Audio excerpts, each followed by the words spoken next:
Okay, I think we're gonna go ahead and get started. Um, Hello and welcome to Pitch Competition Training number 3. Before we get started, I wanted to thank our sponsors, P&G Ventures, Kroger, First Financial, North American Properties, Vora Ventures, Taft, and KMK. If you have any questions throughout the webinar, please use the Q&A tool at the bottom of your screen to ask your questions. A recorded version of today's webinar will also be provided. Please fill out the survey as you leave at the end of the webinar. We've been getting great feedback. We love hearing from you all. Thank you all so much for attending. Thank you, Chris Welter and Mike Halloran, for conducting today's pitch competition training. I will hand it off to you both to get us started. Hey, good morning, everybody. Week three. Hey, what a great week last week. I hope that you all participated in some of the great guest speakers, but most importantly, the P&G Signal event. If you didn't get a chance to participate, or if you only participated in part of it, how often do you get to hear from people like the founder of Twitch, the founder of Snapchat, the founder of Twitter, CEO and number 3 or 4 person at Google? I mean, all 4 of them, we had 20 to 30-minute interviews talking to them and really listening to what's going on in their world. Queen Latifah and her amazing group of directors, how cool was that? And then Ronnie Howard on top of that, who I remember as Opie. Most of you guys are way too young to remember that, but child actor all the way through Happy Days, and now a world-renowned director. But I think that event will be on recording, so if you haven't seen it, check with Centrifuge and you'll find out more about it next week. So this week, I just want to do a quick introduction because I'm not doing most of the presentation today. I've got a guest speaker I'll talk about in a second here, but let's go through a little bit about where we've been and kind of what we're doing. First of all, once again, thank you to all of our sponsors who are putting this event together. Without this couldn't be possible. Okay, where have we been? Where are we going? So week 1, we spent time on product problem identification, and you guys did a great job on that. And from there, we took those problems, and you guys spent the last week here solving those problems. And I'm going to kind of summarize those in a second. But we've got 3 more weeks of training left. Today, we're going to go through Business Model Canvas, which is another one of those amazing tools that can really help you flush out your solution even more.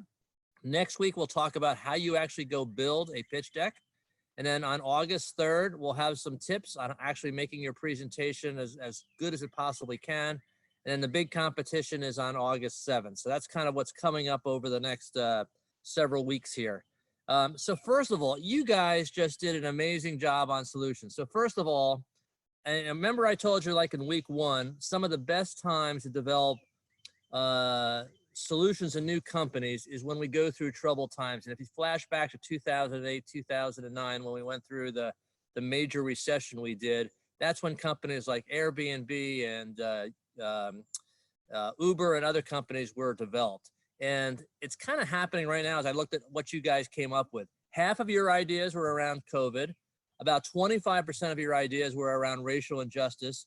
And about 25% of your ideas were around environmental issues. You guys are really tapped into some major problems right now. So, by the way, we have 16 teams we started with. The good news for everybody is 2 of the teams have kind of disbanded. So we're down to 14 teams that you're all competing against. But here's kind of just a quick summary of where everybody is. Team 1 is working on a social platform to really help social movements and kind of stay current and have resources about some of the current issues out there. Team 2 is looking for affordable and accessible mental health resources for people who need that. Team 3 is about helping high school students, or high school teachers, get materials so they can be more successful through online learning. Team 4, okay, so there's a couple teams out here who still have 2 ideas. So for those 2 teams that have 2 ideas, you've got to kind of zero in on one by the end of today, because for this week forward, you really want to focus on what you think your best idea is. But team 4, has 2 ideas, one around musical opportunities for students, another one about helping the service industry's business. Team 5 wants to do a food kitchen and pantry service for people who are going through poverty and hunger, especially during the pandemic here. There's a lot more people struggling to feed their families and feed themselves. Team 6 has got a whole mask business they want to kind of go build and make it great mass for people and make it easy to order and give people the confidence to wear them. Team 7 has been disbanded, or broke up. Team 8 has got sanitary supply kits to keep things disinfected and make it easy to order stuff and things of that nature. Team 9 is working on cleaning up the marine environments and getting rid of some of the pollution there. Team 10 has got things around early detector systems for forest fires and making sure people know there's a forest fire out in the middle of the forest. Team 11, reusable plastic to create toys. What a great idea. Team 12 has been disbanded. Team 13 is another one of those with 2 different ideas. Obviously, there's some mental health issues, and so how can they put together a mental health service system and/or software that would really help manage and help improve diversity in the workforce? Another great idea. Team 14 wants to have a platform for high school students to provide holistic wellness and give them a whole programming for that. Team 15 about tutoring and helping students who are really in underserved communities and struggling in school, especially in the online systems. And Team 16, a whole new brand called BLK MKT, really that helps develop personal care products that they can purchase based upon what they're interested in. So some really, really good ideas. Okay, you guys have the basics of the idea now. You've started to put together, what's my problem? What's my solution? Here's a little bit of how it works. Well, guess what? Figuring out all of the how it works piece is pretty important. And that's where this next tool, Business Model Canvas, comes into play and really it's replaced what we used to call a business plan. Back in the old days, we used to spend time writing a 20-page business plan. Well, today we put it all in one document. And we have a tremendous guest speaker today. I want to introduce Chris Welter. Chris is a former colleague of mine. Remember I told you we had some great universities here in Cincinnati doing entrepreneurship. Chris is from Miami. They have an amazing program up there. And UC and NKU and Xavier, you guys are really lucky in the environment you're in because we've got great entrepreneurship programs and great business programs here. Chris is going to take you through the Business Model Canvas, and he's a real expert on this. And once again, I think you'll really enjoy him today. I'm going to kind of stick on, but Chris is going to kind of take the show from here. So with that, over to you, Chris, and I'll stop sharing. All right. Hello, everyone. Like Mike said, I'm Chris. I will get my screen set up here, and hopefully this will work out as planned. Just a sec. All right. Does that look right, Mike? Can you give me a head nod or a? Yeah, you're good. You're good. All right, great. So like Mike said, Chris Welter, I'm at Miami University. I was formerly at Xavier, and I can't echo enough what he said as far as the setup around Cincinnati, whether it's NKU, Miami, UC, Xavier, Dayton, as far as what's going on. And even the high schools I'm aware of here have a number of different programs available. So you're in a great place for entrepreneurship. If nothing else, the sponsors here that Zaina mentioned earlier, there's a bunch of opportunities around here to get involved with entrepreneurship. So I'm excited that you guys are here. I'm excited to be a part of what's going on here. So that said, let's get into the Business Model Canvas a little bit. The Blockbuster may be a little before your time, but you guys, I'm sure have all heard of it. And I'm pretty sure you probably heard of Netflix. If nothing else during the pandemic, I'm sure Netflix's stock is up quite a bit. Now, the reason why I bring up Netflix and Blockbuster is just basically ask the question, why did Netflix beat Blockbuster?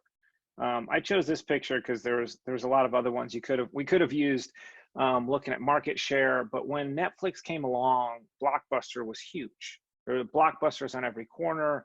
Their market capitalization was much higher than Netflix. They had all the opportunity. In fact, they had an opportunity to buy out Netflix pretty cheap early on, but thought, this doesn't make a lot of sense.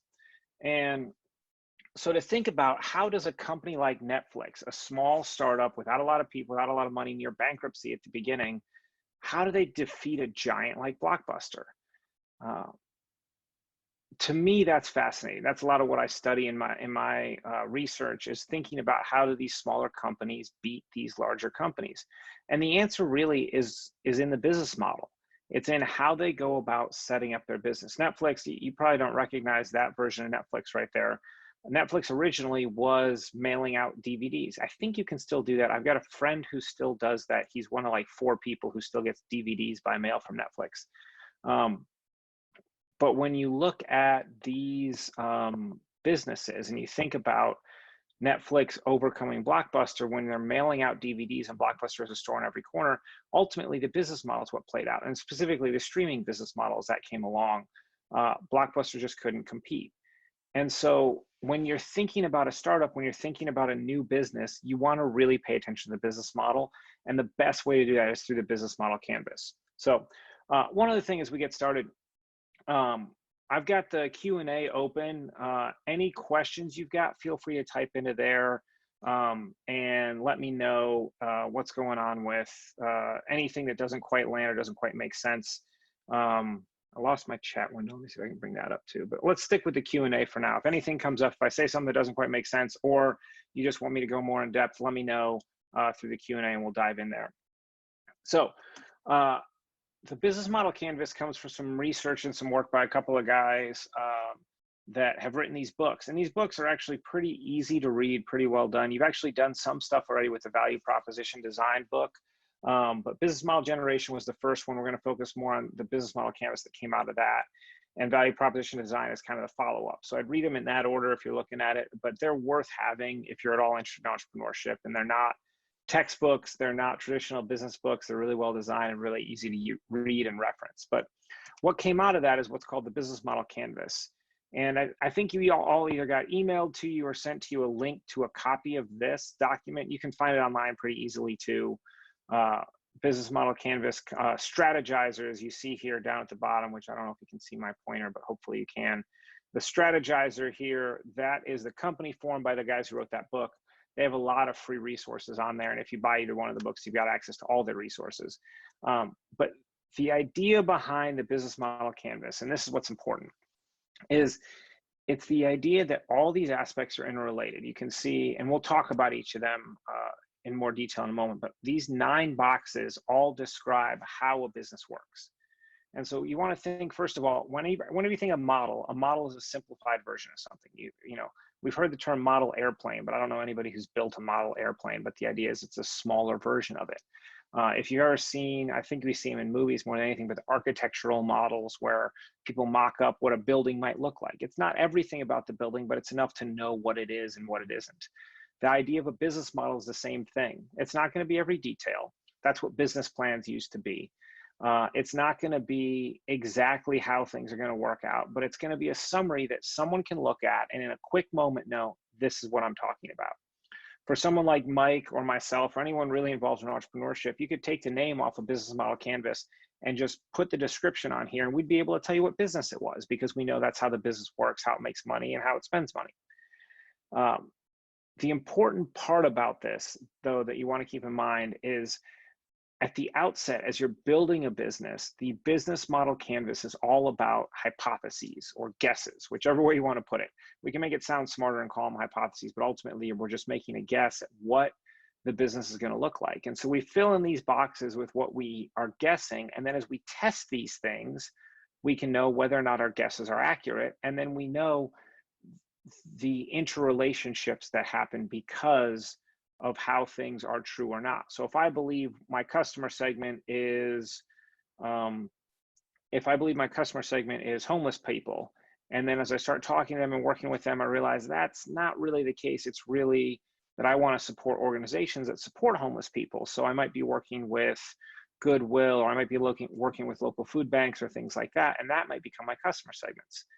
Well, that customer segment change may shift the other boxes. It may change my channels or my customer relationships. It may change my revenue streams. And what that beauty of the design of this document is to help you understand how all these pieces fit together. I'll show you a little bit better designed one, or a little bit more crafty looking design of this that shows you a little bit about this. But the value propositions in the middle, as you see right here, this is what we do. The value we offer. On this side, the right-hand side, is how we connect to customers. So these are our customer segments, and we connect to them through relationships, and we deliver our product through channels. And these things generate revenue for us, how we make money. On this side, this is inside the business. Our key partners, our key activities, and our key resources. Key resources are what we own, key activities are what we do, and key partners are who we work with that helps us deliver on the value we're offering here. And then our cost structure is how we spend money. So here's the money we spend, here's the money we make, all to deliver this value proposition based on these things we do for these people over here. So with that in mind, I want to walk through an example because I think that makes it a little bit more easy to digest. So we'll talk about Netflix. And as you look here, same idea. I've blanked out sort of the other parts of it, but you'll see, we'll walk through each one of these. Now, when I think of Netflix, or when I think really of any business model, I always want to start with the customer segments. And the reason why, and we'll talk about a little bit more when we get in depth with customer segments, is we start with customer segments so that we can't change who customers are. At least we don't want to assume we can. You'll hear entrepreneurs talk about, or at least financiers of entrepreneurs talk about, well, that sounds like behavior change, and behavior change is hard to come by. If you can fit more easily in with entrepreneurs or with your customers given interactions to begin with, then it's a whole lot easier to deliver value to them and make some money. Whereas if you have to make them act differently, that's a bigger hurdle to get through. So we start with customer segments. If you want to think about with customer segments, how you want to think about with customer segments is who you're serving. Now, generally speaking, this should just be one at the outset.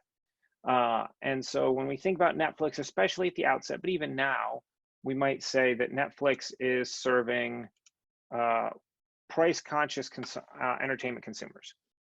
Now, we could go into a lot of detail. We could divide this up a lot of ways, but we want to stay as focused as we can. So Netflix is coming to market, and they're serving these price-conscious entertainment consumers. So what do we want to offer them? What does Netflix offer them? Well, virtually unlimited video entertainment available whenever you want it. And that's really the differentiating piece. Now, we could talk about a lot of different things here. We could add a whole lot more detail to value proposition if we wanted to, but this is really what we're driving at. This is really the idea here. We want to distill it down as best we can. Remember, it's a model. It's not every little bit of detail. So then when we think about these price-conscious entertainment consumers and virtually unlimited video entertainment, how do we connect these two? How do we make sure that they're connecting? Well, first of all, through our customer relationships, how do they relate to us? It's online, it's automated. We don't actually pick up the phone. We don't actually talk to people. That's all automated. And then the channels, how do they get what we give them? Well, there's the website, there's streaming devices, and there's the mail, which again, like I said, I think that's just my friend Seth who uses the mail. But if you're one of those few people, more power to you. You guys can fight over the DVDs whenever they come out. So you've got these ways, the customer relationships and the channels. The customer relationships you can think of as how we connect, and the channels you can think of as where we connect our customer segments to our value propositions. Now, if we contrast this with a Blockbuster model, Blockbuster has potentially the same customer segments, although maybe not as price conscious, and potentially the same value proposition, but their channels are not the website, not streaming devices, the mail, but they're in store. Now, the other thing where we'd see a departure from Netflix and Blockbuster is revenue streams. We'll talk more about this in detail too, but the revenue stream here is a subscription. So already, hopefully you're starting to see Netflix's model here. They have this unlimited video provided to price-conscious consumers online through a website and based on a subscription fee. That's a good chunk of what we're going to look at. And honestly, for the pitch competition, what we're going to focus on here, we're going to focus a whole lot more on this right-hand side than we are on the left. The reason for that is the right-hand side, we work with other people. It's outside our business, and it's a lot harder to change once we get started. The left-hand side is a whole lot easier to change. It's a lot more fluid because we just make a decision and it can alter it. Changing our customer segment might change everything we do. Changing our value proposition might do a similar thing. Changing our revenue stream might upset our customers. Changing who our partners are in our activities, we'll talk about, not going to make as big a difference necessarily. We can just make those decisions and they happen. So key resources, key activities, key partners. I'm going to talk a little bit more in depth here on this one because we're not going to follow up with them later in the call, but we're going to start here. Key resources, the difference between key resources and key partners is whether or not you own it. So the key resources here, Netflix owns their brand name, their library, their content, they own the app, they own the data associated with it. Now, data is one thing a lot of times we forget about, but in the entrepreneurship world, you always want to be thinking about the data. The data can be really, really valuable. So if we look at that, that's what Netflix owns. What they don't own, if we look over at key partners, is the content providers. So they don't own Marvel, which a year ago or 2 years ago felt great that they could stream a lot of the Marvel movies. Then Disney Plus comes out, and with Disney Plus coming around, they lose access to a lot of those things. So their key partners are those content providers when Netflix wasn't making content, or even when they were to supplement the content they made. ISPs is internet service providers. So there's a lot that we could talk about there in terms of their relationship with the internet service providers. But if you don't have fast internet, Netflix isn't nearly as fun. And so they need to figure out how to make those make that connection work. And then lastly, device manufacturers, thinking about smart TVs, Roku, Amazon Fire, Apple TV, iPhones, Androids, all those things need to allow access to Netflix. They need to make an app with them. They don't own those manufacturers, but they want to make sure they can work with them. So those are some key partners for Netflix. Now we could add a whole bunch of other ones here, but they're not that important. Like I'm sure Netflix has a bank they work with. You could argue that's their key partner, like JP Morgan Chase, but honestly, everybody's going to work with a bank. Even if you just started a company, you're deciding right now, next week, you decided to start working on it and in earnest, and you started to open a bank account, you could go open a bank account at Chase. Whether or not they make or break your business probably isn't that vital, so we'd leave it off the key partners. That's why all these are called key resources, key activities, and key partners.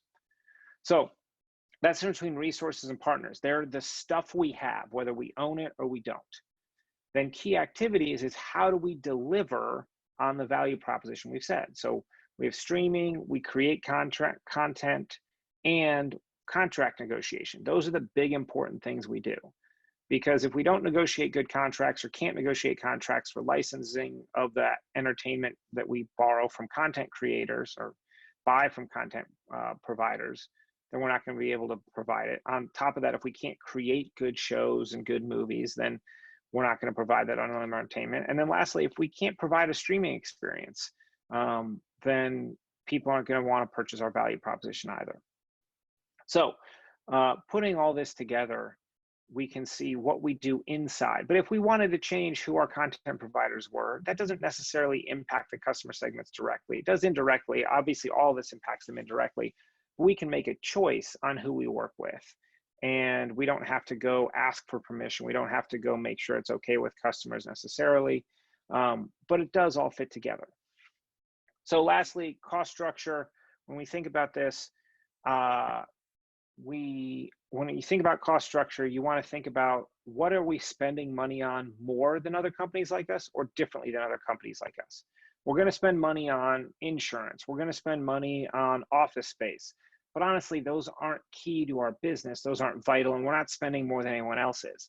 Where we are spending more money than anybody else as Netflix is we're spending more money on licenses. We had to spend a lot of money to be able, Netflix had to spend a lot of money to get those Marvel movies and things like that.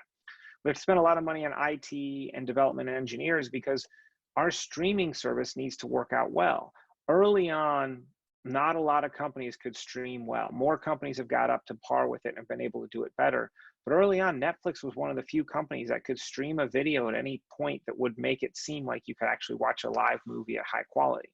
So understanding the value of those things and spending money on them is one thing. And then content creation. Netflix now spends, I believe, in the neighborhood of $10 billion on creating content each year.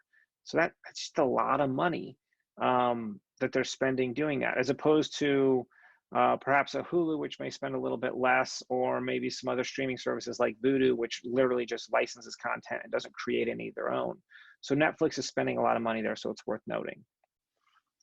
So if we put all this together, we can see how Netflix creates, delivers, and captures value. That's really what a business model is. It's going to tell you how you create, deliver, and capture value. So the best way to learn things is hopefully as budding entrepreneurs you'll learn is just go ahead and do them.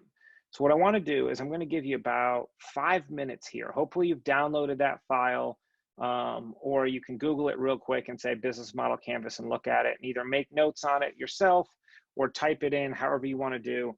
But I want us to take a bit and I want you to do just the right-hand side. So the value propositions, customer relationships, segments, channels, and revenue streams for Yeti.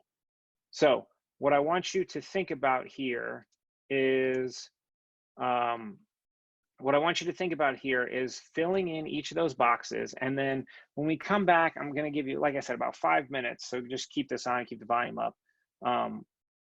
But in about 5 minutes, I'm going to have you come back and we're going to talk through each of these real quick. So the links again are in the chat if you need them. They probably emailed to you as well. There's an Excel file if you want, or like I said, the printable PDF is there and you can Google it if either of those don't work too. So I'm going to be quiet now. I'll give you, like I said, right about 5 minutes, maybe a little less, to fill in that right-hand side, and then we'll come back and I might have you post some of your answers to the chat just so we can see where you guys are at. So fill in that right-hand side of Yeti: value propositions, customer relationships, customer segments, channels, and revenue streams, with whatever your best guesses are. And we're going to talk more about this. So this should feel a little bit hard at this point, especially if you don't know Yeti. But like I said, make it up, guess. All these are guesses anyway, but we're going to let you dive into the deep end first, and we'll kind of wait out and rescue you if it's too much. So get to work.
Okay, I'll give you about one more minute to finish up here, and we'll get back into talking about this Yeti coolers.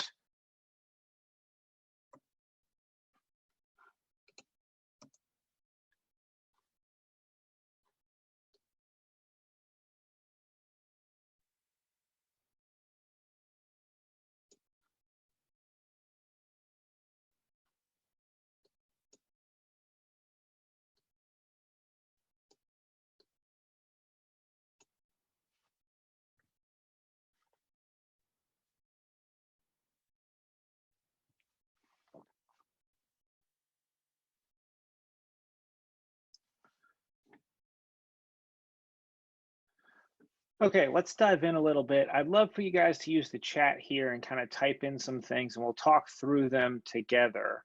And so, as I mentioned briefly before, but we'll hit on this more and more, I'd love you, we're going to start with the customer segments. So, in the chat, type in how did you describe customer segments for Yeti? And obviously, some of us are going to be wrong. Some of us might be more right or more wrong. That's fine. It's helpful no matter what. So let's get a few people typing in the chat what your customer segment was. Okay, outdoor campers, adventurers. That's a good one. Let's get a few more in there. Whether your campers is good. Yeah. Even if you got similar stuff, if you phrase it a little bit differently, that might be helpful too. So we'll keep working through this. Outdoorsy people that want quality are willing to pay for it. It's good. Wealthy families, not a bad way to think about it. When I first heard that Yeti sold $300 coolers, I thought somebody was playing a joke on me. I was like, I've never heard of a cooler being worth more than 50 bucks. And then they showed me their $300 coolers. Traveling person, the Parker Mountains, good. So what's great about this is you can see in some cases these are different, but even that last one, big families going on vacations. If you're Yeti, it's a matter of talking about who your customer segments are. If you're building a company, think about how it might differ a little bit if it was wealthy campers versus big families going on vacations versus just outdoorsy people. And you can start to think about, as I want to understand these people, which one I choose might change how I understand what their problems are. So far, you've been doing a great job working on problems and solutions. That's a great place to start. That's why Mike started there. And so that makes all the sense in the world. But to really define that problem well, we got to start thinking about who has the problem, because that's going to be how we define it. And so what we may talk about outdoorsy people, they may say, oh, we really need our coolers to last a lot longer. We're not getting 10 days out of our ice or anything like that.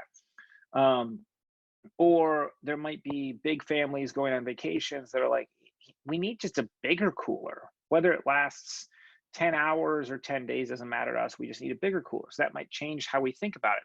Or wealthy campers might be like, every cooler looks awful. Like they just look like a big piece of plastic. I'd like something that looks a little bit better, or at least has a brand that seems to suggest something more akin to the style I'm familiar with. And so all of those might lead us in different directions for our value propositions. And so none of these are necessarily right or wrong. Obviously, if we were working at Yeti, we'd want to come to a conclusion on exactly what these are. And the other thing is Yeti does make a lot of different products too. So if you're sitting there thinking, well, I was just thinking about my tumbler, that's a different story than if I was thinking about coolers. And I could have directed you a little bit more just to focus on coolers. But these are all great answers. These are great things to talk about. So customer segments, I think that makes sense for the most part where you guys were. And some of that will change how we answer the next one. So once we think about customer segments, the next thing I jump to is value propositions, because we want to think about how those two go together most consistently. So let's go ahead in the chat, type in some of the things you had listed for value propositions. So, and you may have a couple of things listed here. You can type in both of them or all of them, that's fine. But go ahead and put in the chat some of the things we've got for value propositions here. We'll talk through those. Quality, yeah, definitely. It's a good one. Durability, yeah, I think all those things fit in. Let's see, anything else we've got in there? Long lasting. Style, okay, yep. Brand name, So you can start to see already as these are coming in, how they might relate depending on what your customer segment was. So brand name might really matter if you are the wealthy consumer and or the wealthy family and you know you're going to be showing this off to somebody. On the other hand, if you're just camping in the woods by yourself, does your brand name really make that big difference? Are the squirrels, are you really trying to represent to the squirrels what your brand name is? Now, alternatively, you might say the brand name just conveys that the value is there of these durability and quality, built to sustain, functional. These are all good. Elegance, okay. Each of these are possibilities, and each of these could work. And when we think about it, what we put in that value proposition box, we want to make sure we don't necessarily need to list everything. What we want to do is list our focuses, or our foci, I believe is the appropriate term there. So as we think through this, the other thing we don't want to lose sight of is part of your value proposition is like, we're making coolers. So like each of these are probably describing our coolers, like a durable, long lasting, stylistic, functional cooler. But we also want to think about it a little bit in terms of the problem statement. So some of the, as you guys listed your problem statements, some of the things that are in there, along that formula of we build, we do X for this group of people by, and then those things you do are one things in there. So like well insulated, that's a good one to add in there. And so thinking about what did we actually provide for people? What's the value they get? And we'll go more in depth in this. So that's good. We're going to skip customer relationships because that's kind of focused, but what about channels? What did you guys put down for channels? How does Yeti connect their value proposition to their customer segment? So type in the chat what channels you put down. Website, yep. I think that's an obvious one, through their website. Anything else you put down on there? Any other channels? Yep, online shopping, brick and mortar stores. Yeah, that's great. Understanding retail, REI is a great one to put in there. So keeping in mind, they've got those two different channels, getting that through their website or any other online shopping, but also the retail channel. And there's different challenges with both of those, as well as different opportunities. And so thinking about how you manage that as a business matters. Other product owners, word of mouth, yeah. So when we think about channels too, a lot of times when we think about how people become aware of what they're working on, that can matter too. We might want to include that in our channels, especially if it's different than our existing channels. So we'll get into channels a little bit more. Sports could be another channel that people become aware of this. So that's not a bad answer there. And as we build yours, there's a lot more when you've got an existing company that's, especially an existing one that's very large. But you've got, with the channels, keep in mind, as you build yours out, you'll probably be focusing on just one or maybe two right off the start. So let's lastly look at revenue streams. How does Yeti make money? What's their revenue stream? Or revenue streams, if you think they've got multiple ways they make money. Again, like Netflix had subscription, purchase, yeah. So we can put this a lot of different ways. Sponsorship, possibly. Now, when we think about sponsorship, that's a good one to bring up. So when I put this in here, I'll show you guys the right-hand side of mine here. Sponsorship, when we think about sponsorship, it's a matter of, you want to think about how people give them money. And so if we have, so if you think, a nonprofit might have a sponsor, or even like you could think of a basketball player might have, like LeBron's got a lot of sponsors and he gets sponsorships. Occasionally you might have, so thinking about it that way, let me clarify for you. Actually, you know what, we're just going to put a pin in it because I'm going to go into this in a lot more detail when we get to the revenue streams in a minute. But when we think about Yeti, if we're thinking about people putting logos on Yeti, on a Yeti, then that's not necessarily how they're going to make money. They might actually pay a licensing fee to put a Miami logo on something they're selling, or Miami might pay money and buy the Yeti and then put their logo on it themselves, but that's still just a product sale for Yeti. On the other hand, if Yeti puts their name on something, like let's say they do a college football bowl game and they want to do the Yeti Bowl and do it somewhere up in Minnesota or something, they would be paying money there. So that wouldn't be a revenue stream, that'd be more of a cost. So we'll unpack that a little bit more But as we look at this, you can see a lot of what I've got on here is very similar to what you guys had. Channels, retail and online, product sales for revenue streams, customer segments. I said outdoors people, hunters, fishermen, campers, etc. Okay, if people see the coolers on the sidelines of games, customers may want them. And that would fall probably, we'd talk about that on channels in terms of awareness or potentially cost structures. That'd be a marketing expense. And so that wouldn't necessarily be a revenue stream. We'd think about that more as a cost structure if they're spending a lot of money on sponsorships and things like that. So you think like Chick-fil-A has the Chick-fil-A Bowl, and they sponsor a whole lot of stuff nationwide. I think it's nationwide. I don't know why I'm on a college football kick. It's just on the mind. Or Allstate, I think, has it. They sponsor most of the nets for that catch footballs in college football when you kick extra point, and it says you're in good hands with Allstate. It's got the Allstate logo.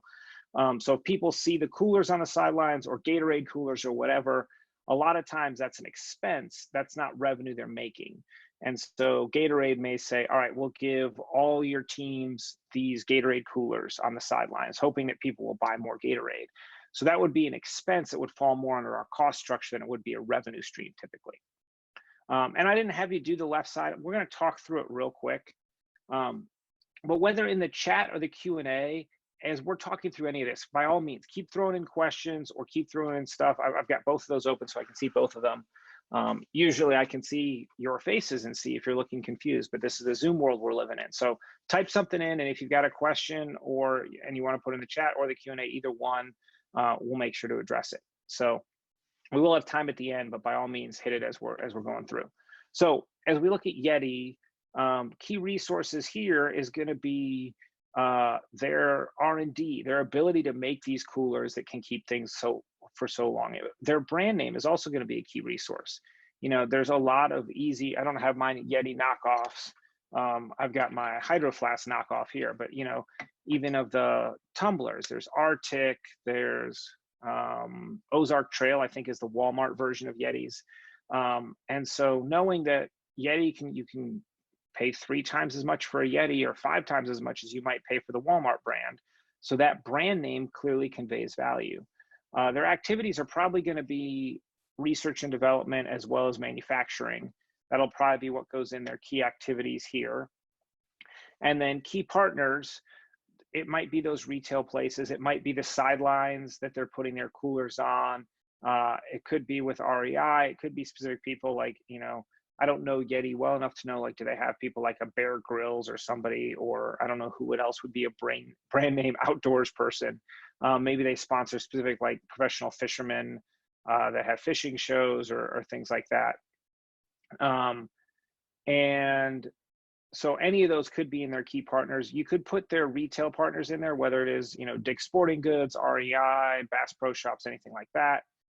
And so then their cost structure is going to be those things. It'll be primarily those key resources we mentioned, whether it's the R&D, making sure, or the design, as well as just manufacturing is going to be one of their main costs. Potentially even shipping, because if you're shipping large things that are heavy, that could be a big cost that you have for folks as well. So like I said, we're not going to focus a ton on that side. A lot of that side can just kind of make sense as you get to it. But this other side, I think, is really what's going to be make or break, especially given the short timeline you guys have to work through here. So we're going to talk through each of these, and I'm going to give you a few pointers as we think about this and go through each one of these areas. But like I said, and I think I posted in the chat here, any questions you have along the way, throw them out there. So customer segments. The first thing we want to talk about, we always start with customer segments because, and that little emoji there, I don't think the binocular emoji actually exists, but that was a proposed emoji somebody threw out at one point. The idea here is you observe customer segments. And I think you'll see my next slide in just a sec, talk about pains, gains, and jobs. But as we think about customer segments, we want to think about this is who we observe. This isn't who we say they are. So you may think it's a great idea for your grandma to get on a ripstick or a skateboard and start rolling around, or maybe even just get a motorized scooter. If you don't observe them suggesting that behavior makes sense, then that's probably something that's going to be hard for you to overcome. And so you want to think about, what do I see these people doing? How do I observe the problem they have? And so a lot of your problem statements sounded great, whether or not they're true, you have to actually observe the people having the problem, which observing could be literally just watching people. That's actually a pretty good way to do it. But the other side of observing, when you think about it, is figuring out ways we can understand what's going on without just making the assumption ourselves. So the second thing I've got up there, the number one, almost for all of you looking through your problem statements, not necessarily all of you, but almost for all of you, you're going to want to have one customer segment to start. The temptation is to list everyone and to say, we're going to have, if we go back to Yeti, we're going to have outdoors people, we're going to have fishermen, we're going to have hikers, we're going to have wealthy families, we're going to have people who care about quality. If we list all those out, we're not saying, if we list all those out, it's going to be hard to determine who to focus on and who to observe and really understand their problem. The reality is, if we solve the problem for one group, it'll probably work decently well for others, and long-term we can expand into that. If you look at Airbnb, for example, I've used a number of Airbnbs over time. The initial plan for Airbnb, it stood for Air Bed and Breakfast, meaning you can sleep on my airbed in my apartment. I've never used an Airbnb where someone was there. That seems creepy to me. That seems weird. But there's plenty of people who have done that and still do that. But their initial plan was a lot of times conferences or people trying to travel very cheaply and just crash on someone's couch, in essence. That was their initial target. They started with that one. Now they've expanded all over the world, but they stayed focused to start with. Now, the exception here that I think is an important thing to note is sometimes you have to have two customer segments to make something work.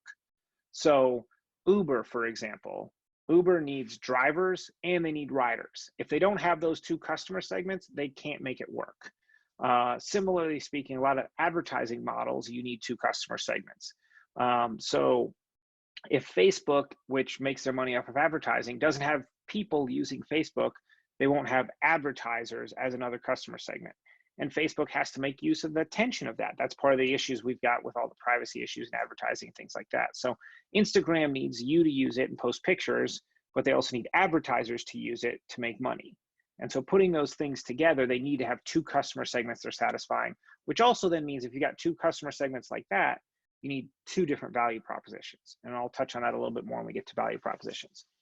So ideally, you're going to observe these people, this customer segment, as best you can. And observing obviously doesn't mean necessarily just watching them, but there's other ways you could do that, whether that is gathering information any number of ways, but understanding those people. Ideally, you're going to have just one. The next icon I got up there is narrow. You want to narrow that focus. Now, there's a little bit of tension here because I don't want you to build a solution for a problem that just your brother has or just your mom has, because that's not going to make a good business. But if you try to solve everyone's problem, you're going to fail. There's just too many different moving parts, too many people having different opinions. So generally, I would encourage you to narrow your focus. Instead of looking at all homeless people, maybe it is look at homeless moms. Instead of looking at all activists, maybe start with activists who want to get involved in social justice movements. Instead of looking at all teachers, look at high school teachers for digital solutions. Because if you think about it, just let's do the teacher one for an example. So if you think about teachers, high school teachers, they could assign some work, and some of you probably went through this over the quarantine period or the lockdown period in the spring, and they said, oh, just go do this, and you're fine. And you can go work on something for a day or two and then come back and check in, and you'll make progress and they'll understand and you'll know what to do. I have an 8-year-old. First graders, that just doesn't work. And so the resources and tools they're going to need might be very different. So even if you're just looking at, freshman to a first grader, that's 8 years, but that's a pretty big gap, as you're well aware. At the same token, a middle schooler might not be the same as a high schooler, and a college student might be different altogether. So thinking about narrowing is important. And so lastly, the last thing up here, so again, observe, focus on one, narrow even that one segment from, if we go back to Yeti, instead of just doing all outdoors people, if we're just getting started, we might want to say campers, we might want to say hunters, we might want to say fishermen. We could combine a couple of those depending on how large we think we need to be, but if we think their needs are significantly different, that's important. If you're hunting and it's a matter of keeping your drinks cold, keeping your food cold while you're sitting in a duck blind or sitting out waiting for turkeys for a long time, that's one thing. If you're a fisherman and you got to keep the fish on ice to get them home without stinking things up, then you need maybe a different type of seal or something like that. I'm neither a hunter nor a fisherman, so I don't know what those needs are specifically, but I could observe the hunters or fishermen and figure that out. The last thing I have up here is jobs, thinking about the jobs people have to get done. And we're going to unpack this one a little bit more. So right now, what I'd like you guys to do in the chat is, as you think about your customer segment, as you define in your problem statement, just to remind me, type your customer segment as you would phrase it into the chat, and we'll talk through a couple of them as we talk through this next slide. So go ahead in the chat right now, type through your actual team's customer segment. If you and a couple other people from your team are on, that's fine. If we get a couple of them saying the same thing, that's just fine. And if you say something different, then that might be worth talking about. So go ahead and type in the chat what your customer segment is for your problem statement so far. Now, I think you've seen something a little bit like this before in one of Mike's earlier slides. But thinking about customer segments, you want to think primarily about their jobs, but also their gains and their pains. This is part of the second book I mentioned, the value proposition design. They go into more detail on this. So I see one, type your team customer segments in there. I see high school students in as one. And so like if we think about high school students, when we want to think about jobs, there's functional, personal, and social or emotional jobs. So high school students' jobs might be functionally, I've got to get my homework done. I've got to get, I've got to, go to class. I've got to do my chores at home. I've got a job. Those are all, I've got a literal job. Those are all functional jobs. You may also have social and emotional jobs. Like I want to fit in. I want to know that I'm not weird. I want to find direction for college or what I'm going to do after high school if it's not college. I got to deal with my mom and my dad's expectations of me. Personal might mean, it'd be nice to have a girlfriend or a boyfriend or anything along those ideas. So we can think about jobs under all these categories. Gains and pains are kind of self-explanatory, but what are they looking for? What are high school students looking for? What are their desired, required, expected, and unexpected gains? Pain, similarly, what are the things that are risks or obstacles? So I see a couple other ones in here. A business that has multiple employees that is not diverse. So what are the jobs of these businesses? Well, one of their jobs might be now that they don't have is finding diversity, recruiting better, finding more diverse applicant pools, but also thinking about, so what's the social emotional job of a business that has multiple employees that's not diverse? It's weird to try to think about what's the job of a business that would be social or emotional. Well, in reality, the job of that might be the hiring manager. So you may think I'm targeting businesses, but you may actually be targeting HR professionals within a business. And so if I start thinking about what are the social emotional jobs of that HR professional, what are the personal jobs of that HR professional, we might be able to speak to that, because the social emotional job of the HR director may be, I need to get more diverse people in the building, or it may be, that may be the functional job. And the social emotional job may be like, I need to feel like I'm doing enough to support my organization and support people of color or other marginalized groups. And so does it feel like I'm doing enough if that's the case? So people are conscientious about the environment and recycling. What are their personal, social, emotional, what are their functional jobs? So recycling might be one of their functional jobs. The personal jobs might be things along the lines of, showing and demonstrating that I have, that I care about the environment. It might be convincing others around me that it's important to care about the environment. That might be one of my personal jobs, not necessarily one of my functional ones. The masks, that people want to be more comfortable with fashionable masks. It might mean the job is functionally keeping others safe, being conscientious, keeping myself safe, dealing with coronavirus and still being out, or figuring out how to do my job. The social emotional one might be like, I feel at risk going to work, but I have to go to work to pay the bills and I'm an essential service. So I have to be there even if I want to work from home. So how does that work out socially, emotionally, personally, functionally? Yeah, so Mike put this out there. It's worth emphasizing when you think about companies, anything that's B2B. So if it's a helping diversify organizations that aren't diverse, that have lots of employees, the customer segment may be HR managers at companies lacking diversity, or HR managers at medium to large size companies. Because even as we think about it, how much does it help us to narrow it down from companies that lack diversity to companies that have diversity? There may be some companies that don't need it, but it might be make more sense to say we're going to target HR managers. And similarly with people conscientious about the environment and recycling, is there a way we can narrow that even more and think about, is it parents who want to recycle more? Is it young urban professionals? Is it students? How might that make a difference? And similar thing with comfortable, fashionable masks. Is there a segment we could narrow there to better understand their jobs? Because when we think about everybody, there may be a wide variety of all functional, personal, social, emotional jobs, not to mention all the gains and pains. So think about how you might be able to narrow your segment, and especially you start to list these out. And like I said, I think Mike touched on these things in the past, or at least showed you something similar to this. It was probably a nicer looking document. This is just one I put together so we could see these different areas. But thinking about each of these areas help you think about what do these people really need, and helps you expand your observation.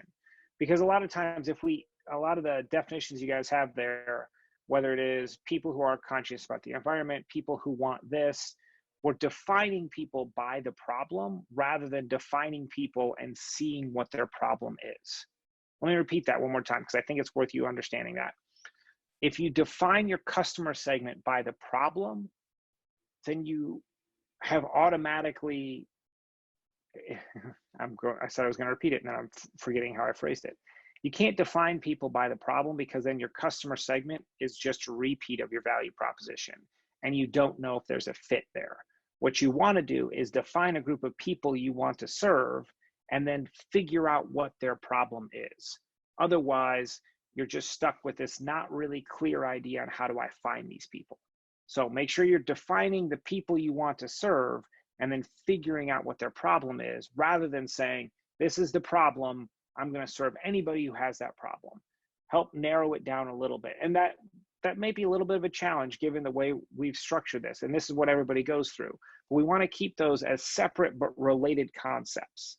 So your customer segment should be one thing, your value proposition should be something. Not necessarily everybody in your customer segment is going to exactly want your value proposition. And that's fine. That's good. That's why there's room for entrepreneurship. Blockbuster had a good value proposition, but not everybody in that customer segment wanted it. It turns out there were a lot more people who wanted the value proposition of Netflix over time. So that's customer segments. We spent a lot of time on customer segments. We're going to spend a lot of time on value propositions and a little bit of time on revenue streams, and then we'll get to the other ones. So we're doing good on time here, I think. But like I said, the chat's still open, Q&A still open. We're going to keep going with value propositions here. So value propositions, after I look at customer segments, I look at value propositions. And the thing here, this first symbol is supposed to signify, this is where you put to work, actually all of these kind of put together the idea of this is where you design what you're going to solve. And so the first one is the first icon there is supposed to represent the idea of design. The second one is the solution, and the third one is creativity. I know you guys have talked a lot about being creative in terms of how you solve these problems. But this is the value proposition. If you understand your segment well and you've understood their problem and observed them really closely to know this is actually what the problem is, the solution usually isn't all that hard. The solution tends to present itself pretty well, but figuring out how you package that is where you get to be creative and where you get the really design issues in here. And this is what I love. Like I'm personally really excited about the creativity that gets brought to businesses. Everything we have seems so obvious when we've got it, but until it's in front of us, someone had to think about that and come up with it. And those are a lot of creative and innovative solutions. To go back 15 years even and say Snapchat would be something that would last and survive as long as it has and provide value to a lot of people the way that it has is mind-boggling. But over the years, as things have come along, now you're like, most of you are probably like, yeah, Snapchat's obvious and why it's good. This is why I like it and things like that. So as we think about value propositions, you want to really make sure you've understood the problem, because we're going to make, as I'll show you here, when we think about value propositions and we design it, you'll see this is kind of the, analog. And if you look at value proposition design, you can see how these pieces fit together between customer, jobs, pains and gains, to your products and services, gain creators and pain relievers. So as we think through this, what are you putting together? What's your product or service, and how does that create gains or relieve the pains of your potential customers, of your customer segments? And so if we really understand what their jobs are, if it really is that we want to understand high school students, what they're dealing with, what are the products and services that we can put together that make sense? What gains does that create, or what pains does that relieve? If we're really thinking of HR managers who are trying to help companies that lack diversity, what's our product and service? What gains do those products and services create? What pains do those products and services relieve? So the value propositions are designed based on what you observed in the customer segment. And these are, you started with your problem. That's helped you identify some of the customers that are having your problem. You really want to scope that out a little bit more, observe those people, and then you can describe your value proposition in terms of these things. So as we go back to Yeti to kind of put these things together, Yeti provides coolers that last a long time, are functional, and are elegant. And so they create the gains of functionality and elegance. They relieve the pains of warm food, warm drink, warm fish, whatever it may be. And our product is that cooler. And so thinking about how these things fit together, that's what we're designing. All right. I want to spend a little bit of time here on revenue streams. This one I think can get pretty interesting. So for revenue streams, there's a lot of different ways you can make money. And how you make money determines a lot of your other business plans. So there's product sales. I don't know if that's P&G stuff or if that's just in general, a bunch of different products. We also talked about Yeti does product sales. This sales is generally, or even service sales can fit in that as well. That's generally one of the most straightforward ways we think about it. I do this for you, you pay me. I sell you this thing, you pay me. That's one of the most basic ones, but you've seen a lot of these other ones and you probably don't think about it all that much. So licensing is one. I put the NCAA logo up there with that little registered trademark. If you want to put a logo of a college or a school or a high school even on something, you're technically supposed to pay to license that. That's why you'll see some things that are officially licensed products or things like that.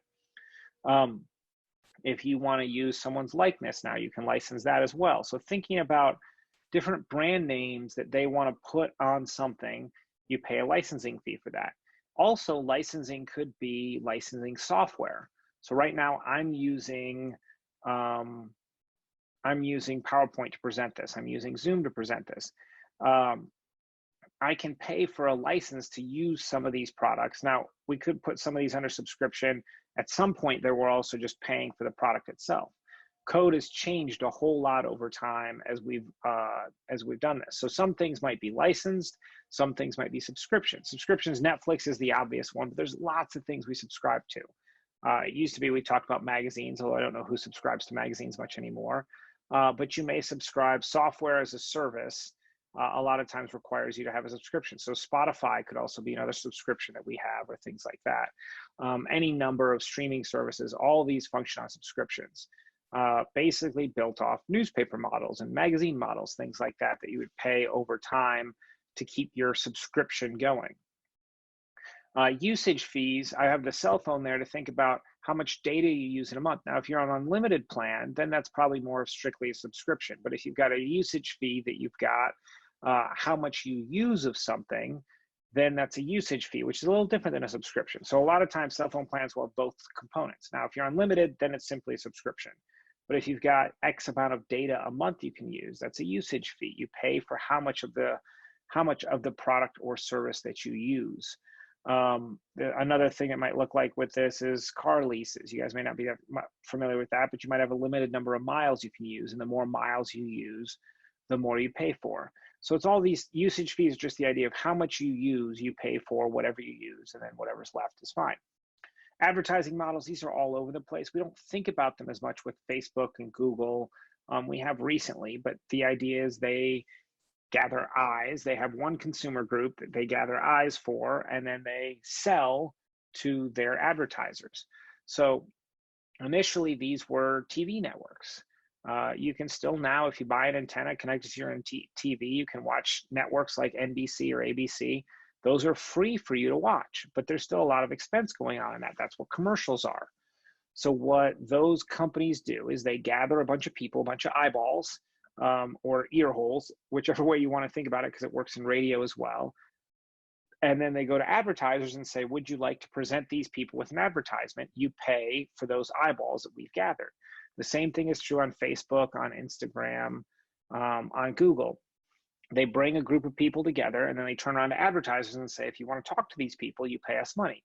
So that gets back to that idea of that multi-sided, what we call a multi-sided model or a dual-sided model, where you provide one value proposition to one group of people, and then you provide another value proposition to another group of people. So if we talk about Facebook, advertising is always a multi-sided model. So with advertising on Facebook, I had a small business for a while that I advertised on Facebook. So I paid Facebook a certain amount of money to put ads in front of a group of people that I identified.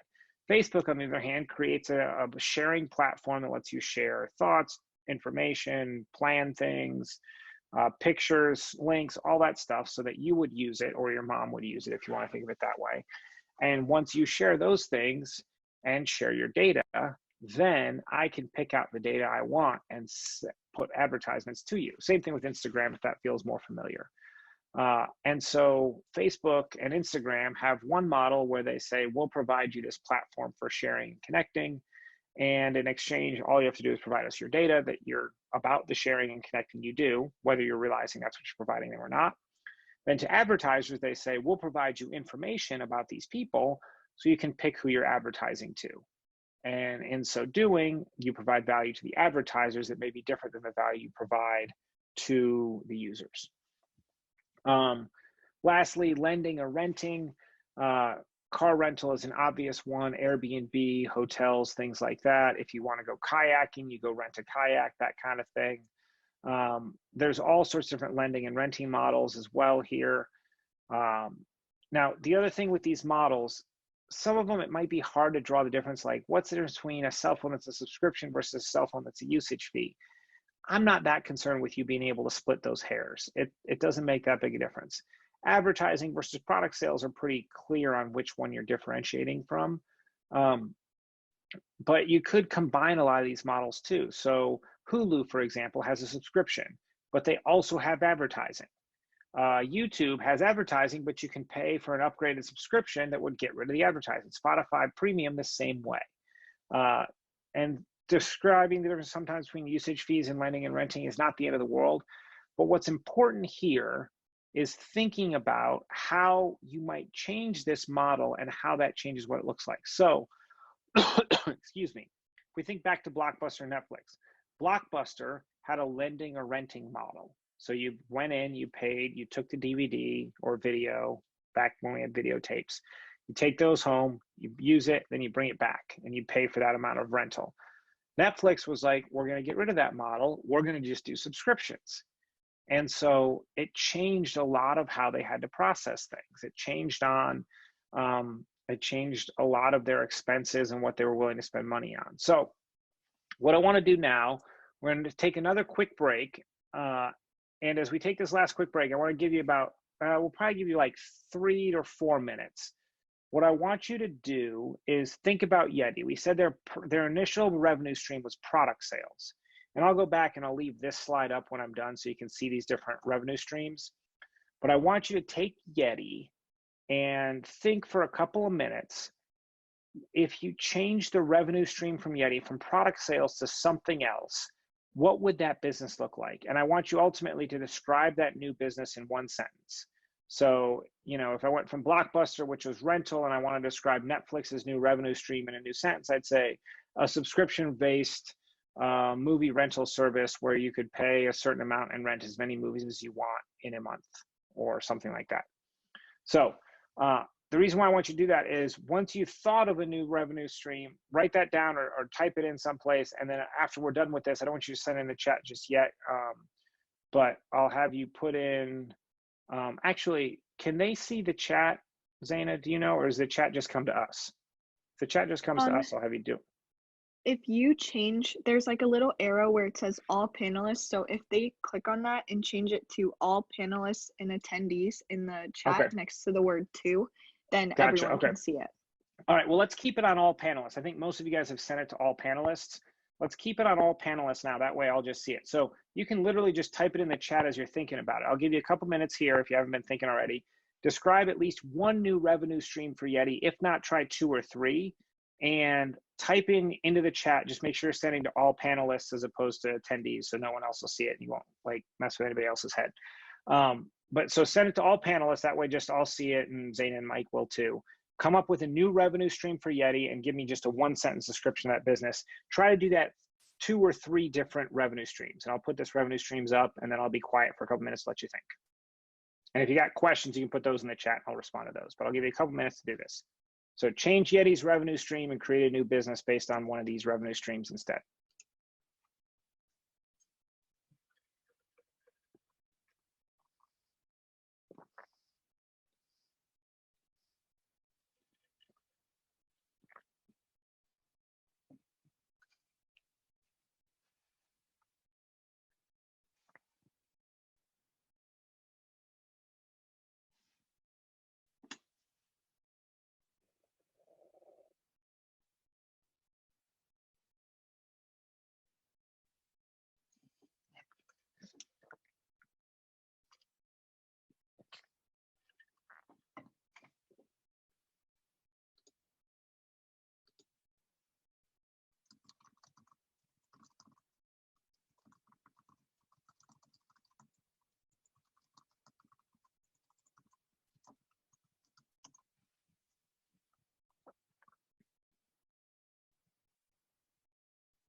See some good ones coming in here. Keep thinking about it. Even if you got one, come up with another one.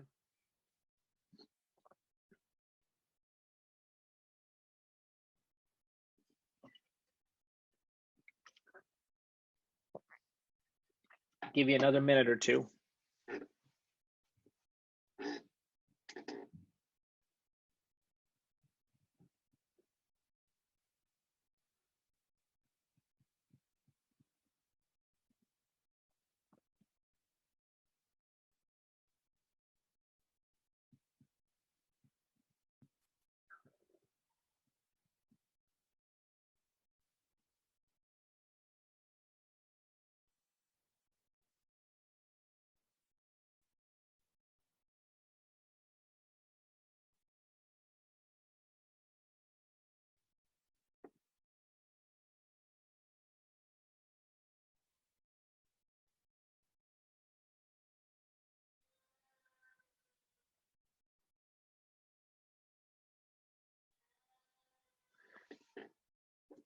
All right, so I see there's some really interesting ones coming in here. A lot of you hit on the idea of lending or renting model, whether that is Yeti opens up, you rent a Yeti cooler, or partnering with charters to rent out some of their equipment and things like that. I think those are great ideas and makes a lot of sense when you got a $300 cooler that you might only use 2 or 3 times a year. I think the other thing, a couple other things I saw were interesting, some licensing to do sort of third-party manufacturing, whether it is putting, you can license out a Yeti, Yeti technology in a Yeti cooler to put your logo on and things like that, or a subscription model I thought was interesting too, a new tumbler every 3 months or something along those lines. So yeah, you can start to see though, as we start to pull these out, and this is what I think the business model canvas is really powerful, is let's say you liked Yetis and you talk to people who like Yetis, but ultimately didn't want to spend $300 on a cooler. And you start talking to more and more outdoors people and you hear them saying like, yeah, it sounds great, but I'm not spending that much on a cooler. That's just ridiculous. I only use it twice a year. And you start thinking, hey, what if we did a rental model? Like people only need this for a couple weeks at a time. If we can start thinking about a rental model for a Yeti, could we put, open up a couple of spots up and down the Adirondack Trail or a couple places out west where people go camping a lot and rent out these Yetis. We buy them, we rent them out ourselves, we make a lot of money off it. There's a new business model right there. Now, whether or not that works, I don't know. That's the thing with business models, is they're all hypotheses, they're all guesses, and we're trying to figure out if they work or not. That thought process, though, is what you need to apply to your businesses too. I'm sure most of you already have an idea on how you're going to charge people or make money on what your solution is. I challenge all of you with your teams, or even individually, and come back with your teams to think through what are some other alternatives we could have to make money on this? What are some other ways that we could potentially make money? And I'd try to come up with a business model for each of these revenue streams and see which one makes the most sense. You may end up finding out the original plan we had was the best one. On the other hand, you may come back and say, this other business model, this other revenue stream makes a whole lot more sense to us. So let's keep rolling here. The last two I'm going to touch on real briefly, channels. A lot of times, and this is the little prettier picture that the original business model Canvas folks came up with. Channels, as you see highlighted here, it's basically how people find out about your product. A lot of times it's really obvious. We've got locations, and so people are going to come to McDonald's and they're going to buy our stuff. That's obviously how they're going to get it. Sometimes it's totally different than what everybody else has been doing, like Netflix. Netflix was revolutionary at the time when they came out, mailing DVDs, but then beyond that, doing streaming. That was totally different than people thought they could do entertainment at the time. Now we think it's commonplace, but the channel could be the source of a revolution. And a lot of times there's multiple channels, like we already hit on with Yeti, whether it's online or in store, things like that. But channels, you want to think about how people are going to get your product, because that might change some of the things you put together. And then customer relationships, this again, a lot of times is pretty obvious, but it's how you interact, and this can change some things. So whether it's in person, online, or automated, those are the most common ones, and sometimes those can be automated as well. So again, McDonald's is pretty common, it's in person, although online has come along. They've built an online automated interaction experience. Uber, I don't know how you talk to anybody from Uber other than your driver. Everything's done through an app or things like that. So thinking about how your customers, how you connect to your customers, how those relationships are built, whether those are high touch in-person kind of things, or whether it's an online or automated type of thing, that can change kind of how your business model plays out. But those are more obvious than the other three. And so that's where we spent a whole lot more time on those other three. So that being said, the customer relationships and channels, like I said, I spent a minute or two on each of those, but I think they're pretty obvious and straightforward. I want to do a couple of polls now just to see where we're at and see what you guys are thinking. So I think we're going to open the polls. Zane will open the poll here. The first one is, what's the most important segment for you right now? So thinking about where you are in this process. I didn't tell you this. This isn't like a quiz answer. This is just me trying to figure out, where do we think you are, and what do you think is the most important segment for you, where you are in the process with the business or with the idea you're working on for this pitch competition. So go ahead, fill that out.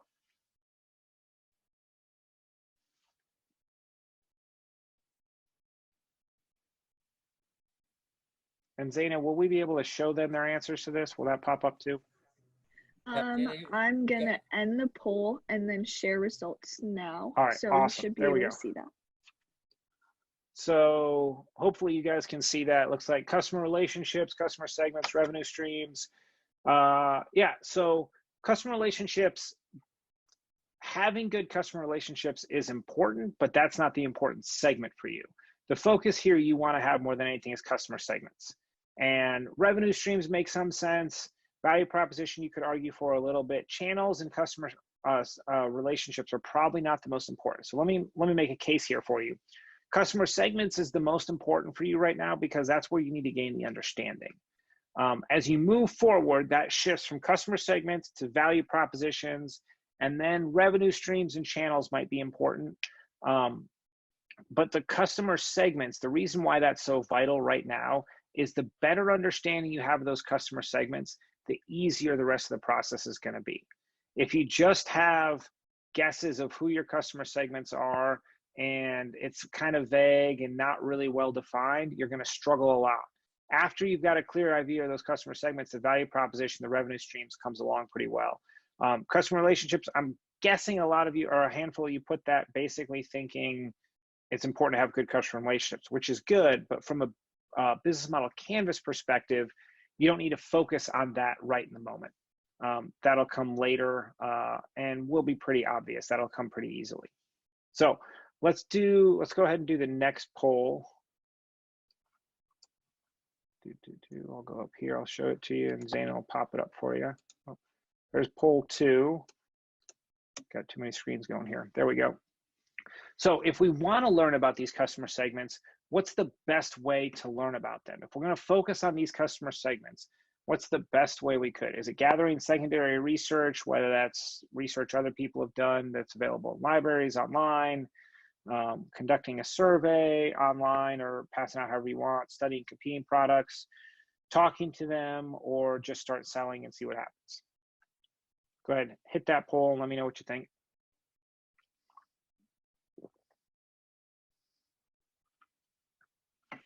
Talk to them. Great. That's where we want to be, guys. I'm glad most of you hit on that. The secondary research and surveying, they can be okay, but you got to talk to people. I mean, it seems so easy and obvious, and hopefully it is for you guys, but that's one of the areas where a lot of people just make this assumption that I know who my customer segments are, I know what they want, as opposed to talking to them. And honestly, I probably should have phrased that differently. I probably should have said, listen to them, because you don't want to do the talking when you're going to talk with them. You want to be listening and listening and listening and listening. So that's great. We'll go on from that. Let's go to the last poll here, and then we'll transition kind of into any Q&A we've got left. So last poll, which area of this is still confusing? So this we can use to segment into some questions, or I'll just talk through a little bit of it and we'll have any questions left. So which one of these is still confusing? Value proposition, customer segments, channels, customer relationships, revenue streams, or I think I get it.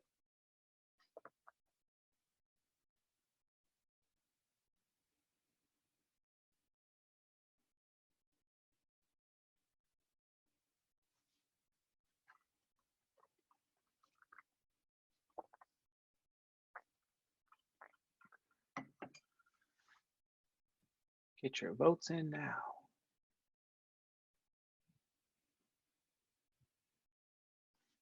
I think I get it. Good. I'm glad. Value proposition, there's a little bit more question about there. Let me talk to that a little bit, but as we're coming close on time here, if you have any other questions, drop them in the Q&A or the chat right now.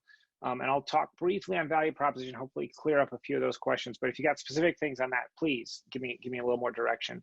But as we're talking about value proposition, the key to the value proposition, this may sound a little odd, but the key to the value proposition is really your customer segments.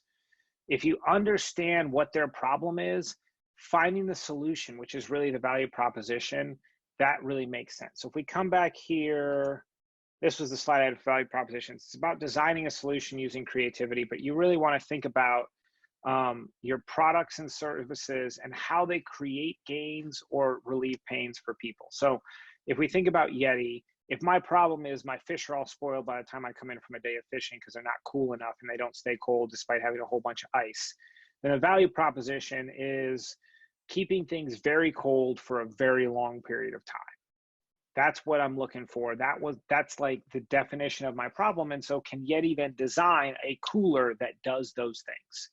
So if we go back to activists who are looking to get involved and they don't know what to do, if I can really well define my problem is, I don't know what opportunities are out there for me to get involved in helping with social justice issues.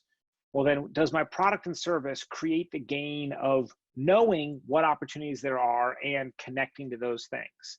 So if it's a website, I've created a website that has an easy list of ways to get involved and connecting points for those areas.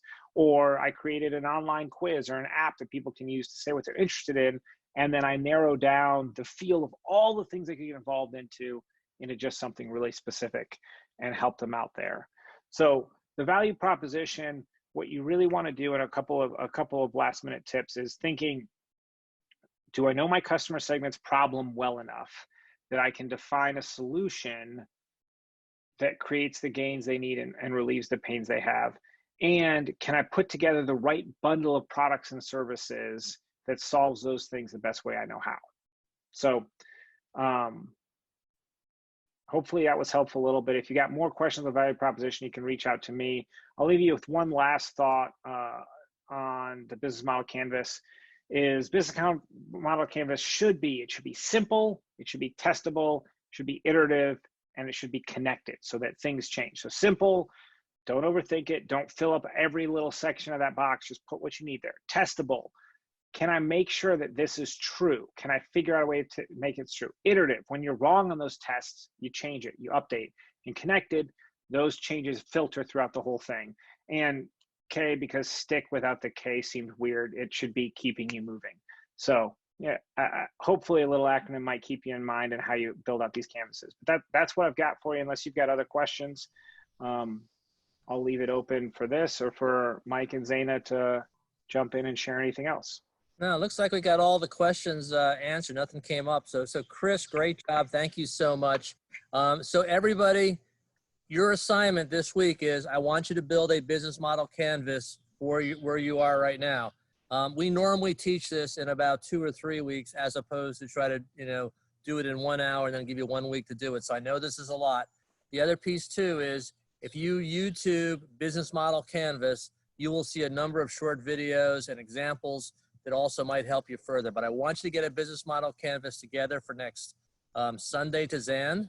And then the other piece to this is if you want help after you get it done and you want some feedback, go ahead and let Zan know, and I'll spend some time the week after giving you feedback on your business model canvas. Next week, we're going through the pitch deck and kind of what goes into that. Quite frankly, a lot of what goes into the pitch deck will come off your business model canvas. So this is kind of an iterative process. We'll see you next week. Once again, thanks to Chris. Zaina, you have anything else?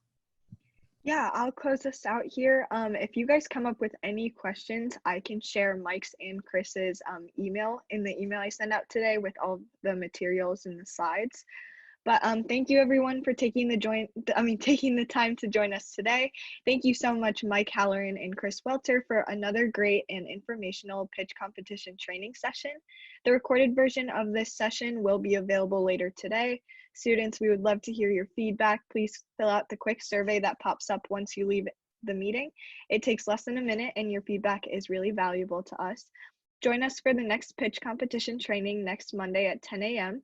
There's also another webinar today at 12 with Jeff Birding, president at FC Cincinnati. I'm excited to see you all there. Thanks again, everyone. I will see you all soon. Thanks again, Chris and Mike.